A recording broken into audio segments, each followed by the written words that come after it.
Hey, welcome back to the channel. Today we're going to be going over what I refer to as the triangle of preparedness. I know a lot of people have heard it called the pillars of preparedness. All right, but this is the way I like to break it down because it's easier to structure it this way for other people. All right.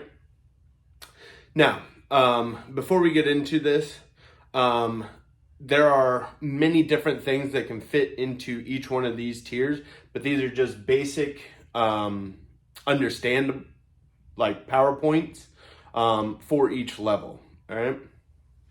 So let's get into this. So our everyday preparedness is being prepared for any type of natural disaster that our area that we live in may see. So that's if you're in Tornado Alley, if you're down in the southeast, you have hurricanes to deal with. If you're out west, you have droughts, blizzards, wildfires, stuff like that. All right. So just understanding your area and what you face. All right. And being prepared and setting up a plan in order to deal with that, whatever the needs arise from it. All right. The next one is a power outage, and this can be caused by any type of natural disaster, but it could also be somebody ran into the power pole down the road from you and knocked out the power for your area. We could have cases like we had back in the 90s and even in recent times where areas are shut down completely on power grid in order to not overdraw on our electrical system in the cities. All right. Not fair for those that are in those areas, but being prepared for those means that you have a leg up even if they do decide to do something like that. All right. Basic medical, that just literally if you get a cut, scrape, any type of small injury that you can deal with at home that you don't need a ton of training in order to deal with. All right. Loss of job or car trouble. I know a lot of people, all right, they're not going to put loss of job in an everyday. They're going to put it in a higher bracket. But I think being prepared, all right, to possibly lose your job due to any circumstances, I think is a good idea. 2020 taught us something, and that is don't expect it to still be there. All right. So I put being prepared, keeping your resume up to date, stuff like that, as an everyday. All right. Car trouble. How many times have you seen somebody driving down the road and they're on the side of the highway and it's either a flat tire, they're under the hood for something, or any of those situations? So being prepared for any type of car trouble. All right. Having a flat tire kit, making sure you have a jack stand if possible, making sure that you have a spare tire or at least a compressor that plugs into your battery or your 12-volt outlet in your vehicle, a fix-a-flat, either the spray foam stuff that shoots into your tire and fills your hole, or one of the old school plug kits. All right. So that is our everyday. All right.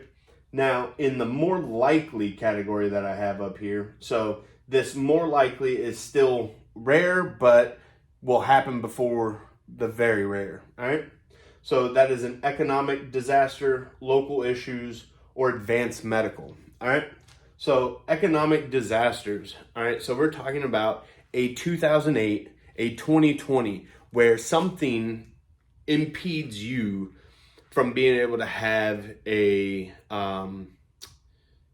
growth in the economy. All right. So in 2008, a lot of people had to foreclose on homes because they put out too many loans, and they wanted to collect that money back because too many people faulted on those loans, and it caused an entire real estate crash across the nation that then went into other jobs. All right. So anything like that, 2020, where everybody had to stay home for 2 weeks kind of deal that turned into a lot longer. Being set to either handle something long term like what 2020 became, or setting yourself up for the best outlook no matter what is to come. All right, whether we have a dollar collapse in the United States or something around the world that affects the global economy. All right. In our next tier up, I say advanced medical. All right. In this advanced medical, that means you go and get CPR certified. All right. You understand how to perform a Heimlich. You understand the ABCs of medical. All right. You understand what to do once you get, like, if you come upon somebody that is unconscious, know what to do. If you see somebody fall, know what to do. All right. Being able to call 911 and articulate to them the things that are going on is a very real skill that not a lot of people have. Too many people that call 911 flood them with more information than they need. All right. To be quick and precise to 911 gets them the information they need while they're on the way, and it doesn't give them anything they don't need. All right. So I have a patient, male, female, about this age, this injury, unconscious upon arrival, or I seen them go down kind of situation. So quick and precise information is better than a lot of information that has nothing to do with the situation. All right. Understanding where you are. So if for some reason it takes place on the side of the road, say you're on a highway, knowing what your closest mile marker is a good thing. It doesn't show it on GPS, and you can't just describe to somebody what the side of the highway looks like every time. All right. You could be like, okay, I have this overpass near me. This is the road because it's written on it. But if you're in between exits, and your exits span for many, many miles, what is the thing that gets them close? And that's those mile markers, and understanding your mile markers and being able to get close to which mile marker you are. All right. So there's a lot that fall into this advanced medical, and we can do another video going over certain things in that advanced medical. And I will tell you right now that I am certified in a few things, but I am in no way a medical expert. All right. Local issues. All right. So many people, when I talk to them about local issues, they don't fully understand why I say local issues. All right. So when I say local issues, that means a protest. All right. We've seen in Oregon, protests turn into riots. Riots turn into violence. All right.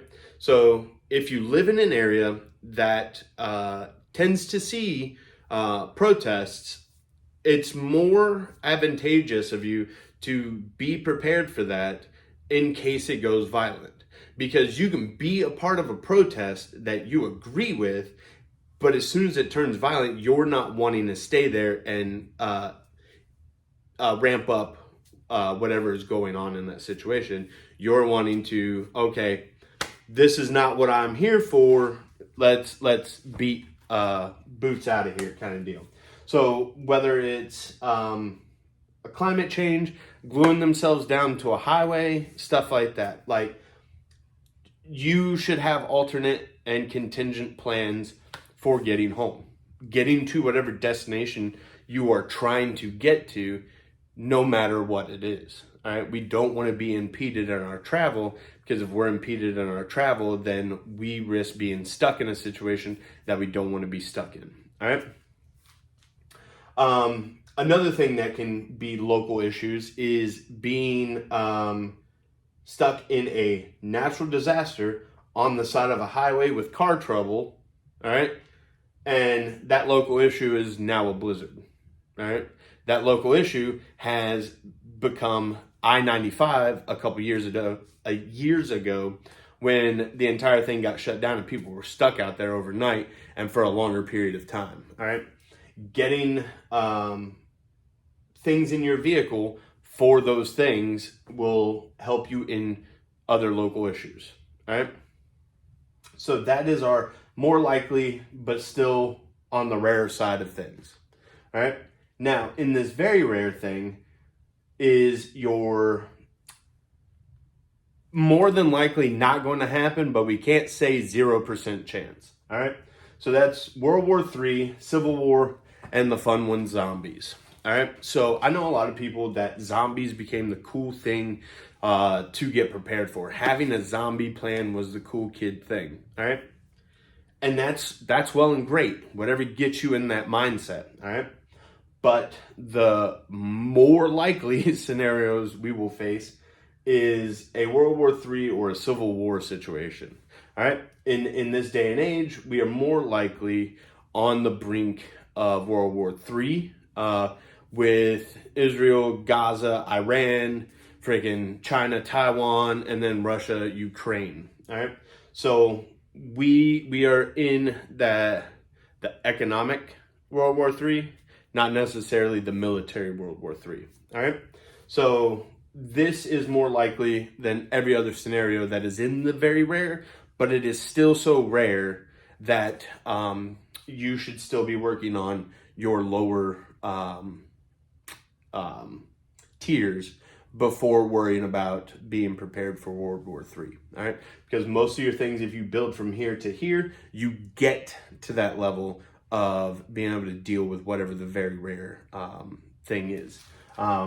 Besides the World War III, a lot of people were worried about a civil war. All right. I know that our political climate is very charged anymore. People are more willing to fight their neighbor than they are to say anything out against the people that really need to be told what's up. So I don't see a civil war actually happening, but it's already happened once in our history, and it happens everywhere in the world, no matter what. All right. So those are still things to be prepared for, but it's that very rare application. All right. So we don't have to go out there and get our plate carrier and 15,000 rounds if we're not prepared for our everyday. All right. So if we can prepare for our everyday, we get closer to being ready for the other things. And once we're ready for this middle tier, the more likely things, then we can start preparing for this kind of stuff. All right. It builds upon itself. If you're prepared here, you're prepared here. And if you're prepared here, then you're prepared here. And that's why I like the triangle of preparedness. All right. It, to me, makes more sense because you're building a foundation that you then build a house upon. All right. So if you guys have any questions on things that I do, things that you want to see for my everyday, more likely preps, and then being prepared for World War III, Civil War, and zombies if it gets good, just let me know down in the comments. I'll show you guys what I have as far as my household stuff, what I keep in my car, anything like that.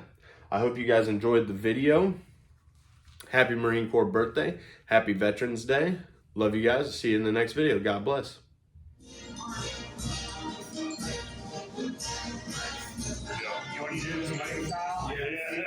The youngest has to receive. The youngest receives. No, that's not right. No, he does. Oh.